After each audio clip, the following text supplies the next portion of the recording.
Hello everyone, welcome back to my YouTube channel. तो आज मैं लाई हूँ आप सभी के लिए एक इम्पॉर्टेंट वीडियो। यहाँ पर हम डिस्कस करेंगे आपके केमिस्ट्री 141 के, दैट इज़ भाई साहब टफ लगता है सबको, ठीक है। और ये है आपका एनालिटिकल मेथड्स इन केमिस्ट्री, जिसमें आपको एनालिटिकल मेथड्स में मैंने आपको वन शॉट कराया हुआ है, तो जा करके ज़रूर देखें। LMR सीरीज़ में आपके सारे डाउट्स क्लियर हो जाएंगे। वहाँ पर मैंने अच्छे से वन शॉट कराया। आई थिंक मुझे भी लग रहा है कि मैंने थोड़ा अच्छा कराया उसको, ठीक है। तो अब मुझे लग रहा है, तो आप ज़रूर देखें। वन शॉट आपको मिल जाएगा। LMR को ज़रूर विजिट किया करें, क्योंकि वहाँ पे वन शॉट दिया हुआ है। आई होपफुली अब जो नेक्स्ट आने वाले हैं उनके लिए मैं सारे वन शॉट पहले से ही बना के रखूँगी, तो आप लोग ज़रूर देखें, ठीक है ना। तो वो कम्प्लीटली आप लोग देख लीजिएगा। तो हम यहाँ पे जो है कुछ इंपॉर्टेंट क्वेश्चंस करने वाले हैं। आई होप आपके 20 क्वेश्चंस होंगे जो इंपॉर्टेंट है। PYQs मैंने अपलोड किए हुए हैं जो पहले के, वो भी आप लोग देख कर जाएँ, ठीक है। तो आपको क्या करना है, वन शॉट देखना है, ये वीडियो देखनी है, PYQs देखने, that is more than enough for your passing marks. I hope आपके पासिंग मार्क्स आ जाएंगे, इवन अच्छे मार्क्स भी। तो आपको किस तरीके स्मार्टली प्रिपेयर करना है वो आप वन शॉट जा करके ज़रूर देखें, ठीक है। उसमें मैंने आपको पूरा कंप्लीट कराया हुआ है। 3 लेक्चर होंगे समथिंग, यानी अगर मैं पूरा कंप्लीटली बोलूँ तो 2 घंटे का लेक्चर होगा, ठीक है। तो आप उसको ज़रूर देखें, तीनों मिला करके। तो उसको देख करके फिर आप ये इंपॉर्टेंट क्वेश्चन करेंगे एंड PYQs करेंगे, आपके लिए हो जाएगा। PDF आपको ग्रुप में मिल जाएगा। और आपको क्या करना है, चैनल को सब्सक्राइब करना है। अरे ये तो लाइन लास्ट में बोलनी थी ना मुझे, ओके। तो मैं हूँ सालिया खान और आप देख रहे हैं इग्नू शिक्षा डिजिटल। इग्नू को बढ़ाएंगे आगे, चलिए। तो यहाँ पर हम स्टार्ट करने वाले इंपॉर्टेंट क्वेश्चन। और पहला क्वेश्चन है, आप लोगों के लिए फ़ैन ऑफ करके मैं वीडियो रिकॉर्ड करूँ, क्योंकि बहुत ज़्यादा बैकग्राउंड नॉइज़ आने लग जाता है, ठीक है। क्योंकि बेचारा पंखा भी थक जाता है ना हमारी तरह पूरे दिन चल चल के। ओके फाइन, पर गाइस इतनी भी अच्छी नहीं हूँ मैं। ओके चलिए। तो क्वेश्चन नंबर 1 है आपका। ओके, ओ शिट मैन, ये मेरा व्हाट्सअप खुल गया। चलो, क्वेश्चन नंबर 1 है आपका, define determinate errors, what are their types. Basically आपके पास एरर्स होते हैं, ज़िंदगी में एरर्स, आपके मेजरमेंट में एरर। आपने अपने स्कूल में क्या होगा, जितने भी गवर्नमेंट स्कूल के लोग हैं ना, उनको पता होगा कि जब भी आप गैल्वेनोमीटर या फिर एमीटर या फिर वोल्ट मीटर का यूज़ करने जाते हो, भाई साहब उसमें एरर आ जाता है, या तो वो चलता ही नहीं है, क्योंकि गवर्नमेंट पॉलिसी ही ऐसी है। क्योंकि हमारे पास तो कभी भी रीडिंग नहीं आई है, क्योंकि हमारे स्कूल में कभी भी रीडिंग आई ही नहीं है क्लास 11-12 में, ठीक है। चलिए, रोस्ट कर दिया थोड़ा सा, पर ठीक है। तो एरर जो है बेसिकली वो आपको हर जगह देखने को मिलता है। अब मान लो आप सोना लेने जा रहे हैं, ठीक है, सोना लेने आप गोल्ड लेने जा रहे हैं, वहाँ पर भी बेसिकली आपने देखा होगा कि वो शीशे के अंदर मेजरमेंट करते हैं, क्योंकि थोड़ा सा जो इन्वायरमेंट है उसकी हवा से भी उसमें एरर आ सकता है, इसीलिए उसको पूरा कवर करके तब मेज़र किया जाता है सोना, ठीक है ना। तो इसलिए उसमें भी एरर आने के चांसेस है। आप कोई मशीन यूज़ कर रहे हैं, उसमें भी एरर आने के चांसेस है। तो बेसिकली एरर जो होता है वो आपके 2 टाइप के होते हैं, एक तो होता है डिटरमिनेट, एक इनडिटरमिनेट। यहाँ पे जो आपका पूछा गया है वो आपका पूछा गया डिटरमिनेट एरर, और उसके भी टाइप्स पूछे हैं। तो लेट्स गेट स्टार्टेड। ओके, तो कह रहा है कि डिटरमिनेट एरर्स को हम सिस्टमेटिक एरर्स भी कह सकते हैं। ये कंसिस्टेंट होते हैं, रिप्रोड्यूसिबल होते हैं, ठीक है। ये कहाँ पे देखने को मिलता है आपका, इक्विपमेंट में। कोई भी इक्विपमेंट में, कोई भी फ्लोज जब इक्विपमेंट चल रहा होता है उस टाइम पे आपको देखने को मिलता है एरर, वो आपका डिटरमिनेट एरर। या फिर आपने एक्सपेरिमेंटल टेक्निक किया हो वहाँ पर एरर, या फिर मेथोडोलॉजी में एरर। ये एरर, इस एरर को हम करेक्ट भी कर सकते हैं भाई साहब, ठीक है, करेक्ट भी कर लो, ठीक है ना। आप सोना बिल्कुल रख के हमारे मुंह के सामने तोल रहे हो, तो क्या करोगे आप, शीशे के अंदर ले जाके तोलोगे, तो इट्स कैन बी करेक्टेड, ठीक है। तो करेक्ट कर सकते हैं हम, ठीक है। Unlike random errors, determinate errors affect accuracy, ठीक है। एक्यूरेसी कितना एक्यूरेट होगा उसको वो अफेक्ट करता है, लेकिन प्रेसीजन को नहीं करता है।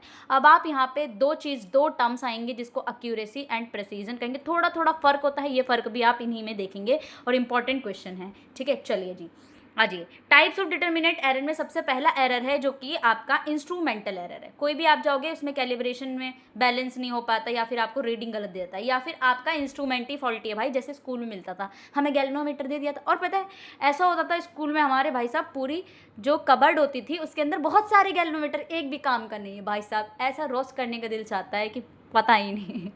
ओके, आपके साथ भी हुआ होगा, जितने प्राइवेट स्कूल के हैं उनके साथ तो भाई उनका मेजरमेंट एवरीथिंग काफ़ी ठीक ठाक होते हैं सारे इक्विपमेंट, पर हमारे नहीं होते हैं। हमारे पास होता सब कुछ है पर वो वर्किंग नहीं होता है, तो दैट इज़ इंस्ट्रूमेंटल एरर, आपका फॉल्टी इंस्ट्रूमेंट, ठीक है।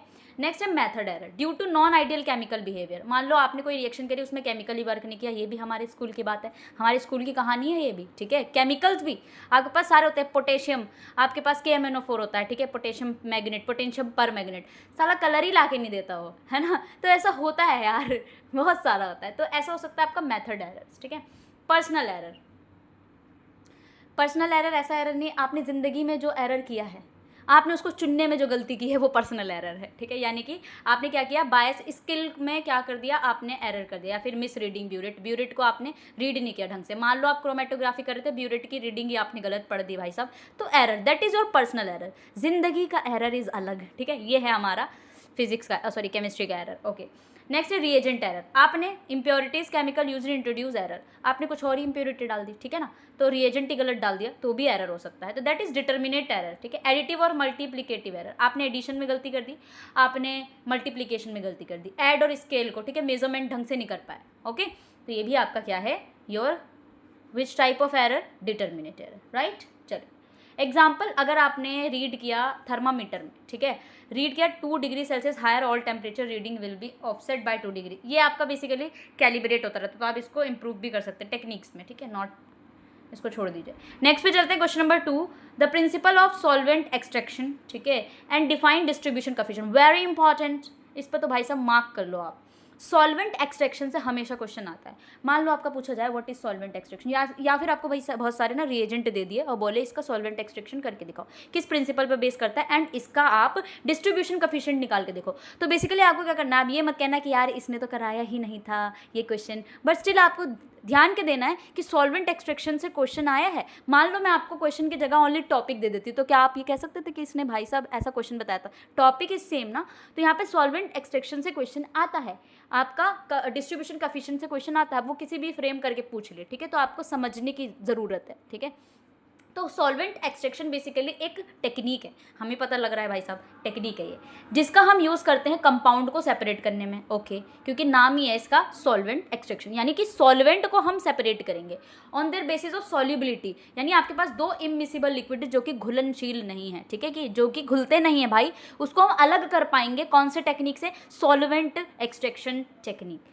Typically an aqueous phase and organic phase में हम इसको कैलकुलेट करते हैं, ठीक है। एक तो एक्वस फेज होता है, दूसरा ऑर्गेनिक फेज होता है, ठीक है। आई होप यू अंडरस्टैंड। ये प्रिंसिपल जो होता है बेसिकली किस पर डिपेंड करता है, preferential partition of soluble between 2 immiscible solvents, यानी 2 इमिसिबल सॉल्वेंट्स में कितना कितना पार्टीशन आया हुआ है, कितना कितना सॉल्यूबल हुआ है, कितना नहीं हुआ है। बेसिकली इमिसिबल जो सॉल्वेंट्स होते हैं वो पूरे के पूरे घुलनशील नहीं होते, घुलते नहीं है साथ, ठीक है। तो इस वजह से तो हमें आपका ही कहाँ पे करना है, प्रिंसिपल किस पे, पार्टीशन ऑफ सॉल्यूट पे। आप डिस्ट्रीब्यूशन कोएफिशिएंट की बात कर ले, होता क्या है ये, क्या होता है ये, डिस्ट्रीब्यूशन कोएफिशिएंट होता है आपका ratio of concentration of a compound in organic phase, यानी जो आप रेशियो बताओगे, ये थोड़ा सा गंदी राइटिंग में मैं टाइप भी कर रही थी ना इसको, तो ये ढंग से लिखा नहीं जा रहा था। चलिए तो मैं आपको बता देती हूँ, यहाँ पे बेसिकली आपका ये जो डेफिनेशन लिखा हुआ है इसके हिसाब से भी आप कर सकते हो। Ratio of concentration of compound in organic phase, यानी आपने जो सॉल्यूट लिया है वो आपका सबसे ऊपर आएगा ऑर्गेनिक फेज का, divided by ratio of aqueous at equilibrium, और आपका जो सॉल्यूट होगा वो किस में होगा, आपका सॉल्यूट इन एक्वस फेज, ठीक है। तो ये आपका हो जाता है रेशियो, इसको हम डिस्ट्रीब्यूशन कोएफिशिएंट कहते हैं। कितना सॉल्यूट आपके ऑर्गेनिक फेज में है डिवाइडेड बाय कितना सॉल्यूट आपके एक्वस फेज में, that is distribution coefficient. Okay, I hope you understand. Okay, so यहाँ पे एक चीज़ और कह रहा है, a higher D value means, D value मतलब जितना डिस्ट्रीब्यूशन कोएफिशिएंट ज़्यादा होगा, ठीक है, more of the solute in present in organic phase, ठीक है। डी वैल्यू अगर ज़्यादा होगी ना, इसका मतलब ये है कि आपके ऑर्गेनिक फेज में ज़्यादा सॉल्यूट है, मेकिंग एक्सट्रैक्शन कोएफिशिएंट, ठीक है। एफिशिएंसी कैन भी डिपेंड ऑन पीएच पे भी डिपेंड करेगा, आपके सॉल्वेंट पे भी डिपेंड करेगा, आपके पोलैरिटी पे भी डिपेंड करेगा, आपके टेम्परेचर पे भी। टाइप्स की बात करें तो यहाँ पे एक सॉल्वेशन आता है, solvation extraction, ion pair extraction, chelation extraction, ठीक है, दैट इज टाइप। ये टेक्निक है जो हम यूज़ करते हैं बेसिकली मेटल्स को सेपरेट करने में, एंटीबायोटिक्स को सेपरेट करने में, ऑर्गेनिक कंपाउंड्स को सेपरेट करने में, और एनालिटिकल और इंडस्ट्रियल केमिस्ट्री में भी यूज़ करते हैं। बेसिकली ये तो है ही एनालिटिकल केमिस्ट्री, जिसमें आप सारी रिएक्शंस, सारे प्रैक्टिकल्स कर डालते हैं, वही है ये कोर्स, ठीक है। जितने आपने क्रोमेटोग्राफी वाले भी करे होंगे, प्रैक्टिकल्स तो आपने दिए होंगे, तो वहाँ पे भी ये एनालिटिकल केमिस्ट्री का पार्ट है। Okay, now next question. Okay, describe the principle of chromatography. Basically chromatography किस प्रिंसिपल पे काम करता है, और फिर आपको उसके फेजेस के अकॉर्डिंग उसको बांटना है। मैंने वन शॉट में बहुत अच्छे से कराया हुआ है, तो आप ज़रूर देखें, प्लीज़ देखें, ठीक है, आपको ज़्यादा अच्छे से समझ में आएगा। क्योंकि अब मैं यहाँ पे आपको, जब आप सीधा PDF से पढ़ लेते तो आपको ज़्यादा समझ में नहीं आएगा, वैसे समझ भी आ सकता है सबको, वैसे बात नहीं, पर यह है कि मैं यहाँ पर और अच्छे से आपको बता देती हूँ किस टाइप से क्वेश्चन फ्रेम किया जाएगा। तो आप पहले वीडियो देखें, उसके बाद इसकी पीडीएफ से रीड आउट करें, ठीक है, तो आपको ज़्यादा समझ में आएगा। चलिए, क्रोमेटोग्राफी बेसिकली एक सेपरेशन टेक्निक है, हमें पता है क्योंकि हम एनालिटिकल केमिस्ट्री पढ़ रहे हैं भाई, तो कहीं ना कहीं यहाँ पे सेपरेट करने की बात ही होगी, ठीक है, दूरियों की बात की जाएगी, ठीक है, एनालिसिस करेंगे भाई साहब कि लॉन्ग डिस्टेंस में कौन कितना रह पा रहा है, ठीक है, तो दैट्स वाई सेपरेशन टेक्निक। तो क्रोमेटोग्राफी भी आपकी एक सेपरेशन टेक्निक है। किस पे बेस करती है? Differential distribution of components. आपके पास दो फेज में कंपोनेंट्स होते हैं, एक तो होता है स्टेशनरी फेज यानी रुका हुआ फेज, ठीक है, स्टेशनरी यानी रुका हुआ फेज जो चलता ना हो, एक होता है मोबाइल फेज जो चलेगा भाई, भागेगा दौड़ेगा, ठीक है, ये होता है mobile phase. As the mobile phase moves, ठीक है, यानी कि जो मोबाइल फेज है वो स्टेशनरी फेज के थ्रू जो है स्टेशनरी फेज को आते हुए वहाँ से मूव करेगी, उससे आपके पास जब आपका मोबाइल फेज मूव करेगा ओवर स्टेशनरी फेज तो आपका कलर दिखेगा, तभी इसका नाम है chromatography. Chroma means colour, okay, तो कलर प्रोड्यूस होगा। Components interact differently leading to separation, और इसके बेस पे आप सेपरेट करेंगे, दैट इज क्रोमैटोग्राफी। प्रिंसिपल भी बोलता है, प्रिंसिपल क्या कहता है भाई साहब, हमारे प्रिंसिपल क्या कहते हैं? Components with higher affinity for the stationary phase move slower. अगर आपके कंपोनेंट्स की अफिनिटी स्टेशनरी फेज के ज़्यादा है तो मूव करेगा स्लो, क्योंकि स्टेशनरी फेज तो रुका हुआ है ना, तो उस हिसाब से मोबाइल फेज भी बहुत स्लो होगा, क्योंकि अफिनिटी किसकी ज़्यादा है? स्टेशनरी फेज की। While those with higher stability mobile phase, तो अगर मोबाइल फेज की ज़्यादा अफिनिटी होगी तो तेज़ी से मूव करेगा, तेज़ी से आपको कलर दिखेगा, तेज़ी से आप सेपरेट कर पाएंगे, ठीक है, सो दैट्स वाई। क्लासिफिकेशन करेंगे on the basis of phases. हमारे पास दो ही फेज है, एक स्टेशनरी फेज है और एक मोबाइल फेज है। अगर स्टेशनरी फेज आपका लिक्विड है, मान लो स्टेशनरी फेज है आपका लिक्विड, सॉरी सॉलिड, ओके, ये इस तरीके से है, ठीक है, ओके। नाउ अगर आपका स्टेशनरी फेज सॉलिड है, बिल्कुल रुका हुआ सॉलिड है, और मोबाइल फेज आपका लिक्विड है, तो लिक्विड ओवर सॉलिड पे मूव करेगा, तो ऐसे टाइप की क्रोमेटोग्राफी को हम एडजॉर्प्शन क्रोमेटोग्राफी कहते हैं। क्या कहते हैं? Repeat after me, adsorption chromatography. और अगर आपका स्टेशनरी फेज भी लिक्विड है, मोबाइल फेज भी, दोनों लिक्विड है, that type of partition chromatography. अगर आपका स्टेशनरी सॉलिड है, मोबाइल गैस है, तो गैस सॉलिड क्रोमेटोग्राफी। अगर आपका स्टेशनरी लिक्विड है भाई और मोबाइल गैस है, तो gas liquid chromatography. That is all type of chromatography on the basis of phases, okay. तो बहुत सारे बेस के हिसाब से भी हमने बांटा हुआ है, तो आप ज़रूर देखें मेरा वन शॉट, बार बार बोल रही हूँ, उसको अच्छे से किया है मैंने। क्रोमेटोग्राफी का हम यूज़ करते हैं ड्रग को टेस्ट करने में, फूड की क्वालिटी कंट्रोल को देखने में, बायोकेमिकल एनालिसिस में और भाई सेपरेशन में तो करते हैं, अमीनो एसिड्स का सेपरेशन करने में, ठीक है। अमीनो एसिड्स में कुछ कलर्स आएंगे, पिगमेंट्स होंगे, उसके हिसाब से हम अलग करते हैं। लाल इधर जाएगा, लाल परी इधर जाएगा, पीली परी इधर जाएगी, ठीक है ना। So that's the separating technique, okay. Now next question very important और वेरी इमोशनल, ठीक है, वेरी इंपॉर्टेंट क्वेश्चन, हमेशा पूछा जाने वाला सवाल जो हर साल दे ही देता है कि पता नहीं क्या ही मोहब्बत है, ठीक है, तो इस मोहब्बत को आप ना छोड़ें। ये है what is the beer-Lambert law, very easy, mention it's derivation, ठीक है, डेविएशन। बियर-लैम्बर्ट लॉ कहता है कि जो एब्जॉर्बेंस होती है लाइट की, ठीक है, क्या होती है? जो एब्जॉर्बेंस होती है लाइट की सॉल्यूशन में is directly proportional to its concentration, ठीक है, of the species and the path length, ठीक है, यानी कि जो आपका एब्जॉर्बेंस है वो डायरेक्टली प्रोपोर्शनल किसके है? जो कंसंट्रेशन होगा एंड जो पाथ लेंथ होगा, जिसको हम एल से करते हैं डिनोट, ठीक है। तो ये बोलता है, आप प्रोपोर्शनलिटी कांस्टेंट जब हटाएंगे ना आपका, तो आपका आ जाएगा बेसिकली ये बोल रहा है इस तरीके से, ठीक है, ये बोल रहा है जहाँ पे एब्जॉर्बेंस आपका यूनिट लेस होता है, कोई यूनिट नहीं है, मोलर एब्जॉर्बिविटी होती है आपकी, ये कंसंट्रेशन भी मोल लीटर में, पाथ लेंथ आपका सेंटीमीटर में होता है, ठीक है। नेक्स्ट डेविएशन, रियल डेविएशन होता है अगर हाई कंसंट्रेशन पे होता है, तो इंटरमॉलिक्यूलर इंटरेक्शन जो होता है वो एब्जॉर्बेंस को बढ़ाता है। इंस्ट्रूमेंटल डेविएशन, पॉलीक्रोमेटिक लाइट आती है, स्ट्रे लाइट आती है, डिटेक्टर लिमिटेशन की वजह से आपका इंस्ट्रूमेंटल डेविएशन होता है, यानी डेविएट कर जाता है, अपनी जगह से खिसक जाता है, that is deviation. Chemical deviation कैसे होता है? आप केमिकल इक्विलिब्रिया को ही अलग कर दो भाई, चेंज कर दो, एसोसिएशन कर दो, डिसोसिएशन कर दो, कंसंट्रेशन के साथ अगर कंसंट्रेशन लाओगे तो कुछ बढ़ जाएगा, कुछ घट जाएगा, तो इस तरीके से आप केमिकल डेविएशन भी कर सकते हो। ये आपका नॉन लीनियर कैलिब्रेशन कर्व बनता है जो कि डाइल्यूट सॉल्यूशन में पाया जाता है, ठीक है, प्रॉपर इंस्ट्रूमेंट्स का यूज़ किया जाता है इसके लिए। नेक्स्ट है आपका टीजीए कर्व, वेरी इंपॉर्टेंट, बहुत ही ईजी एंड पीजी एंड चीजी होता है, तो आप इसको ठीक से बना लेंगे, ठीक है। टीजीए कर्व होता है जो कि explain thermogravimetric analysis and draw TGA curve for calcium oxalate C2O4 water, ठीक है। ग्रेविमेट्रिक एनालिसिस एक थर्मल एनालिसिस होता है, देखो इसके नाम में ये छुपा है, थर्मोग्रेविमेट्रिक, यानी एक थर्मल एनालिसिस, यानी कहीं ना कहीं हीट का काम होगा, जहाँ पे जो मास होता है सब्सटेंस का, ठीक है, क्या होता है? जो मास होता है सब्सटेंस का मेजर करते हैं हम एज टेम्परेचर इंक्रीज, कितना मास आया है, ठीक है, जब टेम्परेचर आप बढ़ा पा रहे हो, कि टेम्परेचर के बढ़ाने से कितना मास आपका मेज़र किया जा रहा है, उसको हम एनालिसिस करते हैं with the help of thermogravimetric analysis. It helps identify thermal stability, okay, कितना मास रुक पा रहा है हीट बढ़ाने पे। कंपोजिशन, डीकम्पोजिशन भी बताएगा, क्योंकि कभी ना कभी ऐसा होगा ना थर्मल स्टेबिलिटी इतना हाई कर दो कि मास भी डिकम्पोज होने लग जाए, राइट। तो इस तरीके से यहाँ पे पूछा जाता है, ठीक है। नेक्स्ट एक्सप्लेन करना है आपको कैल्शियम ऑक्जेलेट मोनोहाइड्रेट। मोनोहाइड्रेट क्यों कह रहा है, क्योंकि एक पानी का मॉलिक्यूल है, ठीक है। अबे भाई, ओके फाइन, चलिए। द डीकम्पोजिशन, देखो सबसे पहले क्या होगा, डीकम्पोजिशन। डीकम्पोजिशन का मतलब है तोड़ना। तोड़ने का मतलब है आपका लॉस ऑफ वाटर, पानी को लॉस करेंगे। देखो ये आपका ऑक्जेलेट है, इसमें से हमने पानी को उड़ा दिया है मेरे घर से, ओके।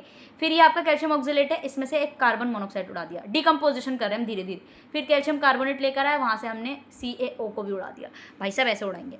ईच मास लॉस, जितना जितना आपने मास लॉस किया है वो स्पेसिफिक स्टेप पे किया है, यही जो होगा वो ड्रॉप कर दिखाएगा TGA कर्व में। ये आपने क्या किया, डीकम्पोजिशन। जब जब डीकम्पोजिशन होगा तब तब TGA कर्व ड्रॉप कर जाएगा। कर्व जो होगा बेसिकली वो कितना क्वांटिफाइंग हो, कितना आइडेंटिफाइंग हो, ये इससे पता लगेगा, ठीक है। तो TGA कर्व आपका क्या होता है, कितने टेम्परेचर पर कितना मास को मेजर कर पा रहे हो। अगर आपने डीकम्पोजिशन किया तो आपका TGA कर्व ड्रॉप हो जाएगा, ठीक है। मान लो आपका TGA कर्व कुछ ऐसा था थर्मल, फिर ऐसा हो जाएगा, ठीक है। तो इस तरीके से बना सकते हैं आप, okay. Now what is RF value, retention factor. आपने सुना होगा, ठीक है। कब सुना होगा, जब आपने अपनी क्रोमेटोग्राफी की प्रैक्टिकल किया होगा, उसमें हम एक RF वैल्यू कैलकुलेट करते हैं, ठीक है। जब आप कैलकुलेट करते हो RF वैल्यू, आपके पास समझ लो पेपर क्रोमेटोग्राफी होती है, उसमें आपके पास एक मोबाइल फेज होता है, एक स्टेशनरी फेज होता है। तो वहाँ पे रन कर रहा होता है mobile phase over stationary phase, कितना डिस्टेंस रन किया हुआ, उस डिस्टेंस को नापने के लिए हम RF वैल्यू कैलकुलेट करते हैं, ठीक है। तो ये भी मैंने बहुत अच्छे समझाया हुआ है यार, प्लीज़ आप वन शॉट देख लीजिएगा, ठीक है। What is RF value, explain with an example, name mobile phase and locating agent. आपको मोबाइल फेज भी बताना है, कौन सा मोबाइल फेज सॉलिड है, लिक्विड है, कौन सा है, और आपके एजेंट्स कौन सा, जो लोकेटिंग एजेंट्स है। नाउ पेपर क्रोमेटोग्राफी में हमने RF वैल्यू को देखा था, ठीक है। देखो मैंने बोला और इनने लिख दिया, देख रहे हो आप, देख रहे हो, हाँ चलो यार चीट कर लेते हैं ये लोग, चलिए। RF वैल्यू जो होता है बेसिकली रिटेंशन फैक्टर, जो कि रिप्रेजेंट करता है हाउ फार कंपाउंड ट्रैवल, ठीक है। कितना सॉल्वेंट तक ट्रैवल किया हुआ है, जो आपका मोबाइल फेज होता है ना वो आपका सॉल्वेंट है, वो कितना ट्रैवल किया हुआ है उसको दिखाने के लिए हाउ फार, कितनी दूर, वो आपका रिटेंशन फैक्टर होता है। It we calculate using, oh my god, ये जो आपका लिखा हुआ है ना, मैं इसको अच्छे से बता देती हूँ। RF is equals to fraction test. जो ये फ्रैक्शन का मतलब है, यानी कि ये बोल रहा है कि सबसे पहले distance travel by the compound. जो भी कंपाउंड, मान लो आपने A कंपाउंड लिया, उसका नाम आपने A रख दिया, ठीक है। ये पेपर क्रोमेटोग्राफी है, यहाँ से इतना A कंपाउंड ने रन किया, ठीक है, ये वाला, ओके। और आपका सॉल्यूशन इतना है यहाँ से यहाँ तक। A वाले का हम लिखेंगे तो हम लिखेंगे distance travel by compound A divided by distance travel by solvent, ठीक है। Distance travel by solvent, solvent कितना था, जब आपने उसको अपने सॉल्वेंट में रखा होगा पेपर को, तो कितना चढ़ गया होगा ना, आपने देखा होगा, ठीक है। जिसने किया है उसने देखा होगा, जिसने नहीं किया है भाई मेरा वन शॉट देख ले, मैंने बहुत अच्छे से उसमें बताया हुआ, ठीक है, अच्छे से एक्सप्लेन किया हुआ। तो वही डिस्टेंस को ट्रैवल करने के आप RF वैल्यू निकालते हैं, ठीक है। अगर एक पिगमेंट है, ठीक है, देखो यहाँ पे एक एग्जांपल दिया हुआ है, 3 सेंटीमीटर तक चला हुआ है। मान लो कि आपका कंपाउंड है A, वो 3 सेंटीमीटर तक चला है, तो उसका डिस्टेंस, सॉल्वेंट कितना चला, 6 सेंटीमीटर तक चला है उसका डिस्टेंस। तो आप कैसे लिखोगे, 3/6, यानी 3 1 2 6, यानी 0.5 आपका रिटेंशन फैक्टर आ रहा है। यही आपका सब्सटेंस अंडर स्पेसिफिक कंडीशन ही आइडेंटिफाई कर पाएगा, ठीक है। मोबाइल फेज का जो एग्जांपल इसने दिया हुआ है कि जो आपका रन करता है मोबाइल फेज, वो इथेनॉल वाटर का रेशियो होता है 7:3, या आपका ब्यूटेनॉल एसिटिक एसिड वाटर भी होता है। ये आपके रेशियो होते हैं जो आप डालते हो ना उसके अंदर लोकेटिंग एजेंट, जिससे आपको पता चल जाता है कलर आ गया है, ठीक है। यहाँ पे आपका हो गया निनहाइड्रीन। अमीनो एसिड का जब हम सेपरेशन करते हैं ना उसके लिए निनहाइड्रीन यूज़ करते हैं, जब आप लिपिड्स का सेपरेशन करते हो तो उसके लिए आयोडीन वेपर्स यूज़ करते हो, ठीक है। तो इसको मैंने किया है तो आप ज़रूर देखें, okay fine fine. Next question on your screen, 7 crore रुपए का सवाल। चलिए क्वेश्चन नंबर 7 है, describe the principle and application of flame photometry. होता क्या है ये, आ जाओ। फ्लेम फोटोमेट्री को हम फ्लेम एटॉमिक एमिशन स्पेक्ट्रोस्कोपी भी कहते हैं, ज़रूर ध्यान रखें, ठीक है। ये क्वेश्चन ये भी आ सकता है कि what is flame atomic emission spectroscopy, या फिर बोले फ्लेम फोटोमेट्री, ठीक है। सेम है। ये भी एक आपका एनालिटिकल टेक्निक है जो इसका यूज़ हम करते हैं मेटल आयंस की कंसंट्रेशन को डिटरमाइन करने के लिए, स्पेशली एल्किलाई और एल्कलाइन अर्थ मेटल्स। आपको पता होगा एल्कली क्या होता है, S1 एस ब्लॉक के एलिमेंट्स हैं जिसमें एल्कली और एल्कलाइन अर्थ मेटल्स होते हैं, S1 और S2। ठीक है, ठीक है, समझ गए, एस ब्लॉक। नाउ प्रिंसिपल क्या है इसका, आ जाओ। प्रिंसिपल इसका ये कहता है कि हमें क्या करना होता है, सैंपल को लो, फ्लेम में इंट्रोड्यूस करा दो, it's metal ion get excited, तो आपके मेटल आयंस जो है वो टूटना शुरू कर देंगे, एक्साइट हो जाएंगे। As they return to their ground state, जब वो वापस अपनी ग्राउंड स्टेट में आएंगे, दे एमिट रेडिएशन, और फिर वो अपना रेडिएशन को एमिट करेंगे बहुत सारे डिफरेंट वेवलेंथ में, जैसे भी जियोर देखा होगा आपने। ठीक है, इंटेंसिटी जो होगी इसी एमिशन की, वो किस इंटेंसिटी ऑफ इस एमिशन की directly proportional to the concentration of element that is your flame photometry, या फिर दूसरा नाम क्या बताया था मैंने, हाँ, फ्लेम एटॉमिक एमिशन स्पेक्ट्रोस्कोपी। कुछ भी नहीं करना है, करना क्या है, करना सिर्फ इतना है। ठीक है, करना सिर्फ इतना है कि आपके पास क्या होगा, सैंपल होगा, आपने उसके अंदर मेटल्स डाले हैं कोई से भी, एल्कली और एल्कलाइन अर्थ मेटल का कोई भी डाला, मान लो लिथियम डाल दिया आपने, लिथियम डाला, जैसे आपने फ्लेम से इंट्रोड्यूस किया तो लिथियम आपका लिथियम प्लस में बन गया, यानी कि वो अपने आयंस में एक्साइट हुए। अभी अपने ग्राउंड स्टेट में आया, जैसे ग्राउंड स्टेट में आया इसने एमिशन कर दी बहुत सारी वेवलेंथ की, तो जो इसकी इंटेंसिटी होगी उसके कंसंट्रेशन के बराबर होगी। बस इतना कहना चाह रहा है। Okay fine. एप्लीकेशन देखो क्या करते हैं हम, determination of sodium potassium and biological fluids में, इसका डिटर्मिनेशन करने के लिए हम यूज़ करते हैं फ्लेम फोटोमेट्री का। Detection of calcium lithium in clinical and environmental samples में यूज़ करते हैं, सॉइल एनालिसिस में भी करते हैं, क्वालिटी कंट्रोल इन सीमेंट और ग्लास इंडस्ट्रीज में भी यूज़ करते हैं। आई होप यू अंडरस्टैंड। ठीक है, it's simple, rapid and cost effective होता है, लिमिटेड सर्टेन मेटल्स के लिए होता है, कुछ ही मेटल्स के लिए होता है तो लिमिटेड है। By interference like ionization, flame temperature variations में भी। Okay, now define molar equivalent conductivity. ठीक है, हाउ दे डिफर। अब देखो मोलर कंडक्टिविटी क्या होता है, आपने पढ़ा होगा कंडक्टेंस, पढ़ा होगा कंडक्टेंस क्या होता है। Molar conductivity is the conductance of all the ions produce by 1 mole of electrolyte. क्या फ़ोन है भाई, दिमाग खा गया मेरा। Okay, please silent your phone. चलिए गाइज। ओके मैंने तो इसको स्टॉप नहीं किया था। ओके, मोलर कंडक्टिविटी क्या बता रही थी मैं, कि आपके कंडक्टेंस होता है आयंस, जितने भी आयंस प्रोड्यूस करेंगे। 1 मोल का इलेक्ट्रोलाइट आपने एक स्पेसिफिक वॉल्यूम में डिसॉल्व किया, ठीक है, कितना मोल, 1 मोल, उसमें से कितने आयंस निकले, उन सब के आयंस के कंडक्टेंस को हम मोलर कंडक्टिविटी कहते हैं। इसका फॉर्मूला मैं अभी बताती हूँ, क्योंकि मैं इसको नीचे लेकर आई हूँ, आई मीन PDF के, क्योंकि ये थोड़ा ना टाइपिंग में भी थोड़ा सा अजीब लग रहा था मुझे। चलिए ये वाला है, ठीक है, आ जाओ। Molar conductivity is the conductance of all ions produce by 1 mole of an electrolyte dissolve in specific volume. इसका फॉर्मूला होता है आपका, ये आपका जो डेल्टा टाइप का ना, इस तरीके से, ये मोलर कंडक्टिविटी के लिए is equals to K into 1000 upon C। इसका न्यूमेरिकल भी बहुत ईजी होता है मोलर कंडक्टिविटी। आपको K भी दिया होता है, आपको 1000, और आपकी कंसंट्रेशन भी गिवन होती है क्वेश्चन में, ठीक है। तो बस आपको मोलर कंडक्टिविटी निकाल देनी है। क्या आपका कंडक्टिविटी होता है, जो आप पहले कंडक्टिविटी यानी कि कंडक्टिविटी ऑफ ऑल आयंस 1000 होता है, ताकि हम इसको mole litre in litre inverse में कर सके, इसलिए 1000 लगाया हुआ है। C आपका कंसंट्रेशन होता है, मोल लीटर इनवर्स में होता है, ठीक है। ऐसी आपका इक्विवेलेंट कंडक्टिविटी होती है। क्या होती है, इक्विवेलेंट, यानी जब आपने इसके नीचे M लगाया तो मोलर कंडक्टिविटी, और अगर आपने इसके नीचे EQ लगा दिया तो इक्विवेलेंट कंडक्टिविटी। ये सिमिलर होता है लेकिन एक इक्विवेलेंट के लिए होता है, एक मोल के लिए नहीं होगा, ठीक है। सिमिलर होगा लेकिन एक इक्विवेलेंट के लिए होगा। इसका फॉर्मूला क्या होता है, K into 1000 upon N। N क्या यहाँ पे नॉर्मेलिटी होता है, ठीक है। डिफरेंस की अगर मैं बात करूँ तो क्या होता है, मोलर कंडक्टिविटी 1 मोल के लिए होता है, इक्विवेलेंट कंडक्टिविटी 1 इक्विवेलेंट के लिए होता है। ये आपका यूजफुल होता है एसिड बेस्ड सॉल्ट के लिए डिफरेंट वैलेंसीज पे, ठीक है। तो ये बेसिकली थोड़ा सा डिफरेंस है, राइट। तो आपको समझ में आ गया होगा। नेक्स्ट क्वेश्चन नंबर 9 पे चलते हैं। आ जाओ। तेरे लिए घर से निकलती हूँ जब कहता है मैं। और अगर किसी ने इस पर रील नहीं बनाई तो क्या किया गाइस, ठीक है। चलिए क्वेश्चन नंबर 9 है आपका, TG कर्व के बारे में दोबारा से कुछ बात की जा रही है, तो इम्पॉर्टेंट है। एक्सप्लेन इफेक्ट, आपको बताना है कि क्या इफेक्ट पड़ेगा फर्नेस एटमॉस्फेयर पे जब आप TG कर्व का यूज़ करेंगे, ठीक है। TG क्या है आपका, थर्मोग्रेविमेट्रिक कर्व। तो फर्नेस एटमॉस्फेयर आपका हो सकता है एग्जांपल के लिए air, oxygen, nitrogen, vacuum. Significantly ये TG कर्व को इन्फ्लुएंस करता है। It affect chemical change that अगर ड्यूरिंग हीटिंग, जब आप हीटिंग करते हो तो उस टाइम पे केमिकल चेंज में आ रहा होता है। तो बेसिकली आपके इफेक्ट बताने होते हैं। ये प्रमोट करता है कंबशन को, ऑक्सीडेशन रिएक्शन को, ऑक्सीडाइजिंग एटमॉस्फेयर होता है बेसिकली। ये फर्नेस टेम्परेचर है। कॉपर मेटल, इसका एग्जांपल दिया, जब कॉपर मेटल को आप ऑक्सीडाइज करके CuO को बनाते हो तो ये मास गेन करता है, TG कर्व में अफेक्ट कर रहा है, ठीक है। इनर्ट एटमॉस्फेयर क्या करते हैं आपके, जो नाइट्रोजन और ऑर्गेन होते हैं, ये ऑक्सीडेशन को प्रिवेंट करते हैं। फेवरिंग थर्मल डिकम्पोजिशन, ये डिकम्पोजिशन करने का काम करते हैं। जब आपने ये कैल्शियम ऑक्जेलेट मोनो का किया था, विदाउट ऑक्सीडेशन किया था ना, तो इसको टीजी कर्व को ये नुकसान पहुंचा देते हैं। अगर वैक्यूम है तो फैसिलेट करता है वोलेटाइल कंपोनेंट को और सब्लिमेशन को लॉस कर देता है, और ये हाई टेम्परेचर में स्टडी करने के लिए बहुत ज़्यादा इफेक्टिव होता है।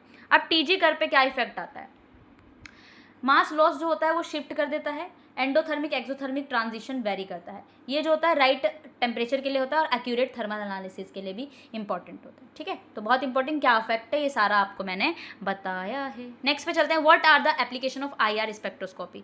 तो एप्लीकेशन क्या है इसका, और वाइब्रेशनल मोड को डिस्क्राइब करना है आपको बेसिकली। तो IR स्पेक्ट्रोस्कोपी जो होता है बेसिकली आइडेंटिफाई करता है फंक्शनल ग्रुप को। ठीक है, in molecule by analysing vibrational transition cause by infrared radiation. जब आपकी इंफ्रारेड रेडिएशन आती है उस टाइम पे कैसे वाइब्रेशनल ट्रांजिशन हो रहा है उसको एनालाइज करेंगे, फिर उसके फंक्शनल ग्रुप को आइडेंटिफाई करेंगे। तो IR स्पेक्ट्रोस्कोपी वहाँ पे यूज़ की जाती है। ठीक है, और हम वाइब्रेशनल मोड को भी डिस्क्राइब करेंगे। तो इसके एप्लीकेशन की बात करें तो हम यूज़ करते हैं इसको क्वालिटेटिव एनालिसिस में, यानी फंक्शनल ग्रुप को हम आइडेंटिफाई करने के लिए यूज़ करते हैं IR स्पेक्ट्रोस्कोपी का। लाइक OH हो गया आपका, C double bond OH, C ये ना अल्कोहल, और ये एसिटिक एसिड है आपका, और ये एल्डिहाइड के ग्रुप्स। ठीक है, कीटोन्स ग्रुप। प्यूरिटी चेकिंग करने में होता है, इम्प्योरिटीज होती है ना ड्रग और केमिकल्स में, हम यूज़ करते हैं IR स्पेक्ट्रो। स्ट्रक्चरल इलुसिडेशन के लिए, ऑर्गेनिक और इनऑर्गेनिक मॉलिक्यूल्स के लिए भी इसको यूज़ करते हैं। पॉलीमर एनालिसिस के लिए भी करते हैं, मोनोमर को आइडेंटिफाई करते हैं, कंपोजिशन को। ठीक है, वाइब्रेशनल मोड की अगर हम बात करें फॉर लीनियर ट्राइएटॉमिक मॉलिक्यूल के लिए, तो सिमेट्रिक स्ट्रेचिंग होती है, एसिमेट्रिक स्ट्रेचिंग होती है, और एक बेंडिंग होती है। 3 चीज़ें आएगी फॉर लीनियर के लिए वाइब्रेशनल मोड। ये बस इसके नाम है, आप इसको नाम में ध्यान रखना, इतना आप पढ़ोगे तो यार समझ में नहीं आएगा, क्योंकि ये टॉपिक थोड़े टफ हो जाते हैं, तो आप वो टॉपिक ज़्यादा पढ़ें। अब देखो मैंने IR स्पेक्ट्रोस्कोपी बताया ना आपको, अगर क्वेश्चन IR स्पेक्ट्रोस्कोपी से आता है, अगर आप ये लिखते हैं तो आपको मार्क्स मिल जाएंगे। ठीक है, okay. Now molecule must have dipole movement change during vibration to be IR active. Bending vibration जो होता है वो फ्रीक्वेंसी एंड स्ट्रेचिंग को लो कर देता है। ठीक है, डिफरेंशिएट बिटवीन, आप देखो ये आ गया accuracy and precision with an example. आपको इनके बीच में डिफरेंस पता होना चाहिए। ठीक है, कि एक्यूरेसी क्या होता है, प्रिसीजन क्या होता है। चलिए, एक्यूरेसी क्या होता है, refers to how close a measure value. यानी एक्यूरेसी का मतलब होता है कि मान लो आपने कोई मेजरमेंट किया, उससे कितना क्लोज जो है वो मेजर वैल्यू है, measured value to the actual true value के बराबर, जितना आपने मेजर किया और एक्चुअल वैल्यू उसके थोड़ा सा क्लोज होता है। ठीक है, कितना क्लोज है, कितना एक्यूरेट है, बाकी एक्यूरेसी है। वाइल प्रिसीजन जो होता है वो कंसिस्टेंसी और रिपीटेड मेजरमेंट को देखता है, कितनी बार रिपीट हुआ है कौन सी वैल्यू। ठीक है, तो वो ये प्रिसीजन होता है। एग्जाम्पल के लिए मान लो आपके पास ट्रू कंसंट्रेशन सॉल्ट सॉल्यूशन का दिया हुआ है 10 ग्राम। अगर मेजरमेंट आपने ये लिया है तो एक्यूरेट एंड प्रिसाइज दोनों हो सकते हैं। ठीक है, क्यों, क्योंकि हम देखेंगे कि 10 जो है वो आपका ट्रू वैल्यू है। अब एक्यूरेसी क्या कहती है, इसके क्लोज 9.9 भी है, 10 भी है, 10.1 भी है। प्रिसीजन क्या कहता है कि भाई साहब रिपीटेड वैल्यू, यानी कितनी बार रिपीट, कितनी वैल्यू ज़्यादा आई है, तो प्रिसीजन भी हो गया। अब अगर मेजरमेंट आपका 8.5, 8.6, 8.4 है तो ये क्या है, एक्यूरेट है, नहीं, क्योंकि थोड़ा सा अलग हो गया भाई। 10 के जो क्लोज है वो 8 तो नहीं आ रहा है ना, पर ये प्रिसीजन है, हाँ, क्योंकि रिपीट हो रहा है। ठीक है, तो प्रिसाइज है बट नॉट एक्यूरेट। अगर मेजरमेंट 10.5, 9.3, 11 आ रहा है तो क्या है, देखो ना ही इसके क्लोज है ना ही प्रिसाइज है। ठीक है, 10-10 वाले भी नहीं रिपीट हो रहे, 9-9 वाले भी रिपीट, यहाँ पे 8-8 वाले रिपीट हो रहे थे, है ना, तो नहीं है, तो ना ही एक्यूरेट है ना ही प्रिसाइज है। आपको आई होप समझ में आया होगा डिफरेंस। ठीक है, चलिए, की डिफरेंस क्या है, आ जाओ। एक्यूरेसी जो होती है सिस्टमेटिक एरर से अफेक्ट करती है, प्रिसीजन जो होता है रैंडम एरर से करती है। एक आइडियल एक्सपेरिमेंट्स में आपके एक्यूरेसी और प्रिसीजन दोनों होते हैं जब आप कैलिब्रेट करते हैं इंस्ट्रूमेंट, तो गुड टेक्निक्स होता है ताकि रिपीटेड मेजरमेंट आप कर पाएँ। ठीक है, नेक्स्ट आपका चलते हैं। Okay, what is distribution coefficient, अभी मैंने आपको बता दिया था, एक्सप्रेशन फॉर परसेंट एक्सट्रैक्शन। ठीक है, परसेंट एक्सट्रैक्शन के लिए आपको एक्सप्रेशन बताना है। तो डिस्ट्रीब्यूशन कोएफिशिएंट मैंने आपको बता दिया कि सॉल्यूट का concentration organic phase divided by solute का कंसंट्रेशन इन आपका एक्वस फेज, ये आपका होता है D डिस्ट्रीब्यूशन कोएफिशिएंट। अगर इक्वल वॉल्यूम आ जाए आपकी एक्वस फेज की और ऑर्गेनिक फेज की, तो हम परसेंटेज एक्सट्रैक्शन को करते हैं। परसेंटेज एक्सट्रैक्शन क्या होता है, आपका जो फ्रैक्शन D है, यानी जितना आपका coefficient distribution divided by D+1, ठीक है, टाइम्स इस तरीके से होता है। ओके, नाउ ये भी मैंने आई थिंक, रुको मैं नीचे लेकर आऊँगी कि इसका भी टाइप नहीं हो रहा था।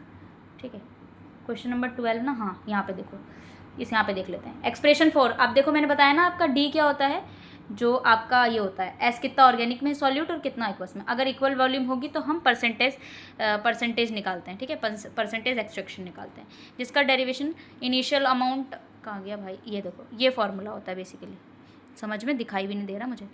डी कितना है, d+1 इंटू 100, ये फॉर्मूला होता है। डेरिवेशन की बात करें तो अज्यूम आपको करना है इनिशियल सॉल्यूट अमाउंट, जिसका इनिशियली आपने किया C0, आफ्टर एक्सट्रैक्शन के बाद CA बचा, तो डी कितना होगा, जितना आपका CA होगा minus CA divide by CA। Percentage क्या होगा, डी प्लस कितना वॉल्यूम आपका एक्वस में होगा, कितना ऑर्गेनिक में होगा, इंटू 100, ये आपका फॉर्मूला है। ठीक है, बेसिकली आ जाओ नेक्स्ट पे चलते हैं, क्वेश्चन नंबर 13 कंप्लीट करेंगे ऐसे इसको। ठीक है, what is a normal error curve. Normal error curve क्या होता है, list properties and draw the curve. Normal error curve हम गॉसियन डिस्ट्रीब्यूशन कर्व से लिखते हैं, जो कि एक बेल शेप का कर्व होता है। ये रिप्रेजेंट करता है आपकी फ्रीक्वेंसी में कितना एरर आया है, ठीक है, और कितना डेविएट हुआ है। ये स्मॉल एरर को मोर फ्रिक्वेंटली बताता है लार्ज एरर से, ठीक है, पॉजिटिव एंड नेगेटिव एरर को भी इक्वली करता है। यहाँ पे की प्रॉपर्टीज क्या है, सिमेट्रिकल होते हैं about the mean, mean is equals to median और मोड सब बराबर होते हैं इसमें। ठीक है, कहाँ गया, 13 कर रहे थे ना अपन, okay now okay. Area under the curve हम कैसे निकालते हैं, एरिया अंडर द कर्व जो एक होता है 100% डाटा गिवन होता है। ये डाटा लाइज है, ये थोड़ा सा आपको यहाँ पे दिया, फ्लैटर होता है, वाइडर होता है लार्जर डेविएशन के थ्रू, तो इस तरीके से आपका बनता है। ठीक है, कुछ इस तरीके से। ओके, ये आपका कर्व है। नेक्स्ट पे चलते हैं 14, describe any 3 reference electrode use potentiometry. आपको बताना है कि कौन कौन से रेफरेंस इलेक्ट्रोड्स का आप पोटेंशियोमेट्री में करते हैं। तो रेफरेंस इलेक्ट्रॉन के पास स्टेबल और नॉन पोटेंशियल होता है, इसका हम पोटेंशियोमेट्रिक मेजरमेंट में करते हैं। आपके पोटेंशियोमीटर होता है ना, जिसे आप मेजर करते हो। ठीक है, रेफरेंस इलेक्ट्रोड तो सबसे पहले शी होती है आपकी, शी वही जो आपकी है, ठीक है, एक्स, पर ये सी है, सी नहीं शी है। Standard hydrogen electrode consist of hydrogen gas होते हैं, इसके अंदर बबलिंग करते हैं प्लेटिनम इलेक्ट्रोड पे H+ सोल्यूशन में। इसका पोटेंशियल 0.0 होता है by definition, not commonly use in complexity में यूज़ नहीं करता है। नेक्स्ट जो आप यूज़ करते हो वो कैलोमल इलेक्ट्रोड का यूज़ करते हो, मेड ऑफ मर्करी से बना होता है, मर्करस क्लोराइड इसमें होता है, सैचुरेटेड KCl होता है। इसका पोटेंशियल कुछ पॉजिटिव में होता है वर्सेस शी से, कॉमन एंड स्टेबल होता है लेकिन मर्करी कंटेन नहीं करता। सिल्वर क्लोराइड ये आपका होता है सिल्वर क्लोराइड इलेक्ट्रोड, ये सिल्वर वायर कोटेड होता है AgCl से, KCl सॉल्यूशन में डिप होता है, इसका पोटेंशियल प्लस में होता है सी से, सैचुरेटेड KCl। ठीक है, ये electrode basically stability, reproducibility, compatibility के हिसाब से हम सैंपल के सिस्टम में करने के बाद इसको यूज़ करते हैं। ठीक है, next what is single beam and double beam spectrophotometer. क्या होता है, डायग्राम के साथ। सिंगल बीम में क्या होता है, आप लाइट की इंटेंसिटी को मेजर करते हैं before and after passing through the sample. पहले पास नहीं किया तब मेजर करोगे, बाद में पास किया तो मेजर करोगे, सेम पाथ से। ठीक है, यहाँ पे आपको मैनुअल बेसलिन करेक्शन का यूज़ होता है और मोर इकोनॉमिकल एंड कॉम्पैक्ट होता है। एग्जाम्पल के लिए अगर मैं इसका डायग्राम की बात करूँ तो आप बस यूँ ही बताएंगे, सोर्स मोनोक्रोमेटर, सैंपल से जाएगा डिटेक्टर से, फिर आप उसको रीड आउट कर लेंगे। सोर्स से आपने भेजा, मोनोक्रोमेटर लाइट ने सैंपल पर डाला, फिर डिटेक्ट किया, रीड आउट। डबल बीम में क्या होता है, आप स्प्लिट करते हो 2 बीम्स में। मान लो आपने एक बीम डाली, उसमें से 2 बीम, एक पास करेगी सैंपल से और दूसरी वाली रेफरेंस से। ऑटोमेटिकली जो होता है फ्लैक्चुएट होता रहता है इंटेंसिटी और इंस्ट्रूमेंटल ड्रिफ्ट के कारण। मोर एक्यूरेट होता है लॉन्ग टर्म एनालिसिस के लिए, हम सेकंड वाले का यूज़ करते हैं। इसका देखो अगर मैं बात करूँ तो क्या होता है, सोर्स आया, आपने मोनोक्रोमेटर लाइट डाली, अब यहाँ पे एक सैंपल पे गया, एक रेफरेंस पे गया, सैंपल ने डिटेक्ट किया और यहाँ पे भी आया, दोनों को कंपेयर किया, उसके बाद हम दिखाएंगे। डबल बीम वाले को हम इंडस्ट्रियल लैब में ज़्यादा यूज़ करते हैं क्योंकि ये स्टेबिलिटी और रियल टाइम करेक्शन के लिए यूज़ किया जाता है, तो बहुत ईजी है। ठीक है, थोड़ा सा डिफरेंस है। Next question is what is Q test. एक आपका होता है F टेस्ट, उसको भी आपको अच्छे से करना है। How is it use to reject doubtful data. Q test एक स्टैटिस्टिकल मेथड है जिसका हम यूज़ करते हैं identify and reject suspect outliers in a small data set. छोटे छोटे स्मॉल डाटा सेट्स में हम देखते हैं कि कौन सा आपको आइडेंटिफाई करना है, कौन सा आपको रिजेक्ट करना है। कंपेयर करते हैं गैप बिटवीन आउटलायर और nearest neighbour to range of the data set. आप जो है गैप कैसे निकालते हैं, एक तो सबसे पहला और जो उसके करीब होगा उसका फॉर्मूला के लिए होता है आपका Q is equals to gap by range is equals to suspect, जो सस्पेक्ट होगा आपका जितना नियरेस्ट होगा, divided by maximum minus minimum. इसमें प्रोसीजर है आपका, सबसे पहले जो होगा आपके पास कोई डाटा दिया होगा, डेटा जो भी दिया होगा आप उसको असेंडिंग ऑर्डर में लाएंगे, फिर डाउटफुल वैल्यू निकालेंगे। डाउटफुल वैल्यू क्या होती है आपकी, एक हाईएस्ट या लोएस्ट हो सकती है। ठीक है, फिर आपको क्यू को कैलकुलेट करना है जो कि मैंने आपको वो बताया है। Compare with critical Q value जो आपको टेबल में गिवन होता है, उससे देखेंगे मान लो आपका ये 0.5 है और आपको 1 दिया हुआ है, कंपेयर करेंगे, कॉन्फिडेंस लेवल चूज़ करेंगे। अगर क्यू की वैल्यू ज़्यादा हुई, ठीक है, मान लो इसका 1 है और इसका 0.5 है, क्यू की वैल्यू ज़्यादा होगी तो आप सस्पेक्ट वैल्यू को रिजेक्ट कर देंगे। ठीक है, एग्जाम्पल के लिए भी यहाँ पे दिया हुआ है, आप इसको एक बार देख लीजिएगा। आपको इतने सारे डेटा हैं, इसको आपने असेंडिंग ऑर्डर में करना है, फिर गैप निकालना है। 10.8 क्या है आपका हाईएस्ट और फिर इसके नियरेस्ट सा लोएस्ट। ठीक है, 0.4 आ जाएगा। रेंज कैसे निकालेंगे, इसमें जो सबसे हाईएस्ट और सबसे लोएस्ट में से रेंज निकालिए। आप क्यू की वैल्यू कैसे निकालेंगे, जो आपने पहले निकाला है 0.4 डिवाइडेड बाई दिस। अगर क्रिटिकल वैल्यू ये आई, ठीक है, अगर क्रिटिकल वैल्यू ज़्यादा आ गई आपकी पहले जो गिवन डेटा था तो आप उसको सस्पेक्ट कर देंगे। ठीक है, what are the components of IR spectrometry, ठीक है, and what is role of transducer. Important है IR स्पेक्ट्रोमीट्री, मैंने आपको बता दिया था, इसमें हम मॉलिक्यूलर वाइब्रेशन को डिटेक्ट करने के लिए यूज़ करते हैं, फंक्शनल ग्रुप को डिटेक्ट करने के लिए। मेन कंपोनेंट्स इसमें रेडिएशन सोर्स होता है जो कि नस्ट, ग्लोअर और ग्लोबर होता है। सैंपल होल्डर होता है, KBR पैलेट और लिक्विड सेल से बना हुआ। मोनोक्रोमेटर होता है, बेसिकली ये आपका रेडिएशन होता है वेवलेंथ के थ्रू, प्रिज्म या ग्रेटिंग का यूज़ करते हैं। ट्रांसड्यूसर होता है, IR को इलेक्ट्रिकल सिग्नल्स में कन्वर्ट करेगा। रीड आउट सिस्टम होता है जहाँ से आपके पास जो भी सिग्नल आएगा उसको रीड कर सकते हैं। ट्रांसड्यूसर का काम क्या होता है, ये कन्वर्ट करता है, पहले तो इंफ्रारेड रेडिएशन आएगी उसको एब्जॉर्ब करेगा, फिर कन्वर्ट कर देगा इलेक्ट्रिकल सिग्नल्स में, ठीक है। कॉमन टाइप में कौन कौन से आते हैं आपके, थर्मोकपल्स आते हैं, ट्रांसड्यूसर है, ग्लो सेल आता है, पायरोइलेक्ट्रिक डिटेक्टर आता है। मॉडर्न FTIR स्पेक्ट्रो में जो इंटरफेरोमीटर्स होते हैं उसमें जितने भी वेवलेंथ होते हैं ना उसको हम यूज़ करके उसको डिटेक्ट कर पाते हैं। ये आपका FT जो है ना वो फोरियर ट्रांसफॉर्म IR स्पेक्ट्रोमीटर होता है, ये एडवांस है थोड़ा सा। नेक्स्ट पे चलते हैं, describe the type of extraction. यहाँ पे आपको टाइप ऑफ एक्सट्रैक्शन दिया है सॉल्वेंट एक्सट्रैक्शन, यानी कि सॉल्वेंट एक्सट्रैक्शन आपका बहुत इंपॉर्टेंट है। हम आप यहाँ पे डिफरेंशियल सॉल्युबिलिटी के अकॉर्डिंग हम सेपरेट करते हैं कंपोनेंट्स में, इनऑर्गेनिक और ऑर्गेनिक केमिस्ट्री में। सॉल्वेंट में मेटल आयन को हम न्यूट्रल कॉम्प्लेक्स में, लिगेंड्स और सॉल्युबल ऑर्गेनिक सॉल्वेंट्स में यूज़ करते हैं। एग्जाम्पल आपका दिया है Fe+3 विद TBP। एक होता है आपका आयन पेयर एक्सट्रैक्शन, पहले बताया था मैंने, आयन स्पीशीज होती है, न्यूट्रल आयन पेयर लेकर आते हो, फिर आप उसको अपोजिट चार्ज के थ्रू काउंटर आयन्स में K+ विद क्रोन एथर्स, इसका एग्जांपल है। चलेशन एक्सट्रैक्शन क्या होता है, आपके पास मेटल आयन होते हैं, वो चलेटिंग एजेंट से आप उसको रिएक्ट कराते हो, फिर ऑर्गेनिक सॉल्युबल कॉम्प्लेक्स बनाते हो। ईच मेथड जो होता है वो यूजिंग स्पेसिफिक लीजेंट, इक्विलिब्रियम में शिफ्ट करते हो, डिजायर एक्सट्रैक्ट स्पीशीज निकालते हो, ठीक है। Next question, discuss the principle application of Wheatstone bridge. Wheatstone bridge आपने अपने फिजिक्स में पढ़ा होगा कि आपके पास क्या होते हैं, रेजिस्टेंस होते हैं, ठीक है। कितने होते हैं, 4 होते हैं, ठीक है। ये हो गया 2 और ये हो गया तीसरा और ये हो गया चौथा, बीच में लगा होता है आपका गैल्वेनोमीटर। यहाँ पे R1 R2 और यहाँ पे आपका होता है R3, यहाँ पे होता है R4, ठीक है। इसमें क्या होता है, is this ratio is this, आपका R4 जो है वो आपका अननोन रेजिस्टेंस यानी RX भी कर सकते हो, तो इसका फॉर्मूला होता है R1/R2 divided by R3/RX। RX जो है, जो X है उसको आपको निकालना है, इसीलिए हम इसको अननोन रेजिस्टेंस बोलते हैं, व्हीट स्टोन ब्रिज। तो व्हीट स्टोन ब्रिज आपकी एक इलेक्ट्रिकल सर्किट होती है जिसमें आप अननोन रेजिस्टेंस को निकालते हो, particularly conductance measurement analytical chemistry में। प्रिंसिपल क्या होता है, अगर हम इसको बैलेंस कर दें यानी R1/R2 is equals to R3/RX कर दें, ये वैल्यू 3 रजिस्टर्स की आपको मिली होती है और आपको एक का निकालना होता है। गैल्वेनोमीटर में कोई भी करंट फ्लो होती है ना जब, तब आप वहाँ पे कैलकुलेट करते हैं। एप्लीकेशन कहाँ पे यूज़ करते हैं आप इसको, measurement of conductivity of electrolyte, calibrate रेजिस्टेंसर और IR और UV स्पेक्ट्रोमेट्रिक में भी यूज़ करते हो। नेक्स्ट क्वेश्चन, वाइब्रेशन कैलकुलेट करना है। Explain different mode of vibration in polyatomic molecules में, ठीक है। पॉलीएटॉमिक मॉलिक्यूल्स में वाइब्रेशनल मोड जो होते हैं ना, जब आपके एटम्स जो होते हैं ना इक्विलिब्रियम पोजीशन के अराउंड ऑसिलेट करते हैं तो वाइब्रेशन आएगी। इसमें स्ट्रेचिंग वाइब्रेशन होता है, यानी कि सिमेट्रिक स्ट्रेचिंग में आपका एटम जो होता है इन एंड आउट मूव करते हैं। एसिमेट्रिक में एक बॉन्ड टुगेदर एंड बॉन्ड्स जो होते हैं ना दूसरे बॉन्ड पे ऐसे स्ट्रेच करते हैं। बेंडिंग में क्या होता है, scissoring, rocking, waging, twisting. Each model has characteristics IR frequency. Example के लिए वाटर, देयर आर स्ट्रेचिंग होते हैं यहाँ पे, और दूसरा वाला बेंडिंग मोड होता है। IR जो होता है वो डिपेंड करता है डाइपोल मूवमेंट में, ठीक है। ये सारी चीज़ें हैं यहाँ पे। तो ये आपका हो गया है 20 क्वेश्चन। आप ज़रूर वन शॉट ज़रूर देख लें प्लीज़, ठीक है। एक बार वन शॉट देखिएगा, वन शॉट के बाद आपको क्या करना है, आपको PYQ मैंने कराया हुआ है वो भी देखना है, इसको तो देखना ही देखना है, तो आपका बेड़ा पार हो जाएगा आई होप, ठीक है। होपफुली आपके अच्छे मार्क्स आएँ and all the best for your exam. और बाकी मिलते हैं नेक्स्ट वीडियो में, 147 की आज इवनिंग में हो जाएगी अपलोड। मिलते हैं नेक्स्ट वीडियो में। आपको क्या करना है भाई, आपका काम है ओनली शेयर करना। आप किसी भी ग्रुप में PDF उठा के शेयर कर दें, सबको मदद मिलनी चाहिए, फ्री ऑफ कॉस्ट है, विदाउट एनी 1 रुपये, ठीक है। कोई भी आपको 1 रुपये पे नहीं करना है। अगर मेरी PDF का कोई यूज़ करे कि आपको पैसे ले तो बिल्कुल ना करे, क्योंकि मैंने कुछ टाइम में अपना थंबनेल नहीं क्या बोलते हैं उसको, वाटरमार्क नहीं लगाया था, बट मेरा वाटरमार्क है। अगर कोई आपको मेरी PDF पैसों में दे रहा है तो आप ज़रूर क्या रहें, सतर्क रहें, ठीक है। चलिए मिलते हैं नेक्स्ट वीडियो में, जब तक के लिए bye bye and take care.